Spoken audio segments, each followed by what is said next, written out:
शांत एकदम, मंत्र में पूरी वृत्ति। अब वो बिजली जो पावर पैदा हो रही वो आपकी सुषुम्ना नाड़ी को, जो सीधी 90 अंश के कोण में साधन में बैठा जाता है, सीधे मेरुदंड, सीधे सीधे ऐसे, यहां से नापा जाए तो सीधे ऐसे 90 अंश का, वो ऐसे नहीं होना चाहिए। जितने मिनट, 1.25 घंटा, 1.5 घंटा, 2 घंटा, सीधे ऐसे।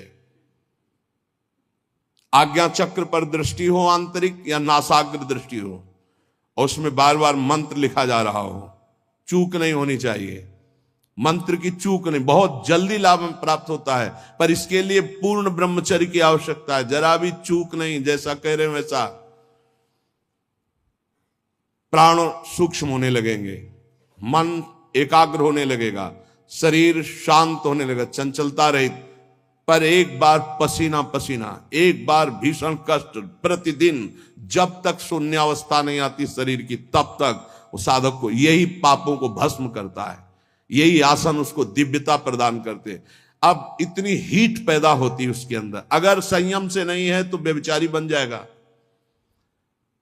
बहुत ध्यान देने योग्य बात, उस समय उसकी कुंडलनी, उसकी सुषुम्ना नाड़ी, उसकी हर नाड़ी एक्टिव होती है उस गर्मी से, आध्यात्मिक शक्ति से। अगर वो व्यभिचार की जरा भी गलती करेगा तो कुंडलनी की अधोगति हो जाएगी, अधोगति नीचे की तरफ हुई, भारी व्यभिचारी बन जाएगा। ये ऊर्ध्वगामी जीव ही सुषुम्ना मार्ग संचारी, सुषुम्ना मार्ग से संचरण हुआ, आजीवन के लिए काम रूपी वेदना से मुक्त हो जाएगा। जे ही ऊर्ध्वरेता ब्रह्मचारी हुआ, संकल्प ही खत्म काम का, नष्ट हो जाएगा। एक ऐसी परमानंदमय स्थिति योगी की, वही सब बिना कुछ किए ये स्वाभाविक हो जाएगा यदि नाम जब श्वास प्रश्वास से किया जाए। ध्यान रखना, एक इतना कठोर और एक इतना सहज। श्वास प्रश्वास पर ध्यान है, हर समय नाम चल रहा है, वो सब बड़े शीतल प्रकृति से जागृत कर देगा।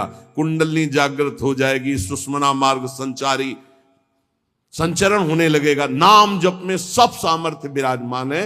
ये केवल प्रवचन की बात नहीं कर रहा, अनुभव की बात कह रहा हूं। पूरे शरीर को झकझोर के रख देती जिस समय कुंडलनी जागृत होती यौगिक क्रियाओं के द्वारा, और नाम के द्वारा जब जागृत होती तो पता ही नहीं चलता कब जागृत हो गई। ये ध्यान रखो, वही नाम से ऐसे सहज में जागृत हो जाती कि उसको पता भी नहीं चलता कि हमारे अंदर कुंडलनी जागृत हो गई क्या, सुषुम्ना मार्ग खुल गया है क्या। खूब नाम में प्रीति। सदाचार पूर्वक आसनों का सेवन, ये तो सदगृहस्थ भी कह सकते। 45 मिनट आप सुखासन पर बैठने का अभ्यास करें। अगर थोड़ा भी परमार्थ पे, कम से कम 24 घंटे में 2 बार आसन में बैठने का तो अभ्यास। सुखासन ऐसे पलथी मारकर, ऐसे आराम से, या अर्ध पद्मासन, एक टांग के ऊपर, बाई टांग के ऊपर दाई टांग ऐसे चढ़ा करके आराम से। ये आराम आसन है।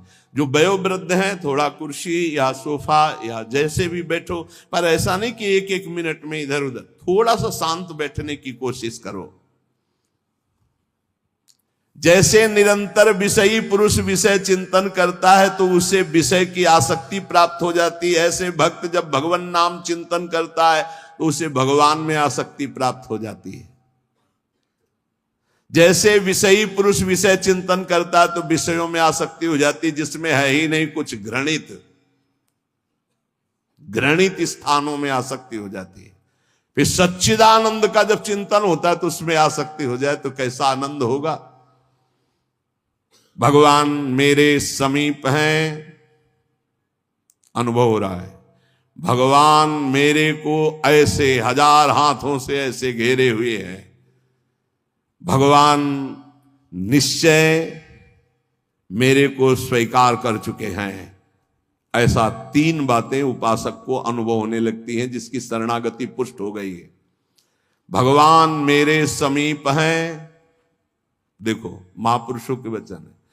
भगवान सहस्त्रों हाथों से मुझे घेरे हुए हैं, भगवान मुझे स्वीकार कर चुके हैं। ये 3 बातें शरणागत के अंदर आ जाती हैं। देखो आपको अनुभव होता है भगवान मेरे समीप है। अगर नहीं हो रहा तो अभी आपका कोई है, इसीलिए नहीं हो रहा। ये पूज्य श्री राधा बाबा कहते हैं हमारे श्री कृष्ण में एक स्वभाव ऐसा है, वो दूसरिया पसंद नहीं करते। वो जिसको स्वीकार करते हैं उससे अनन्यता की चाह रखते हैं। मौन, अन्य चेष्टाहीन, शरीर मन वाणी केवल आराध्य देव में, तो अनुभव होने लगेगा कैसे प्रभु हमारे समीप रहते हैं।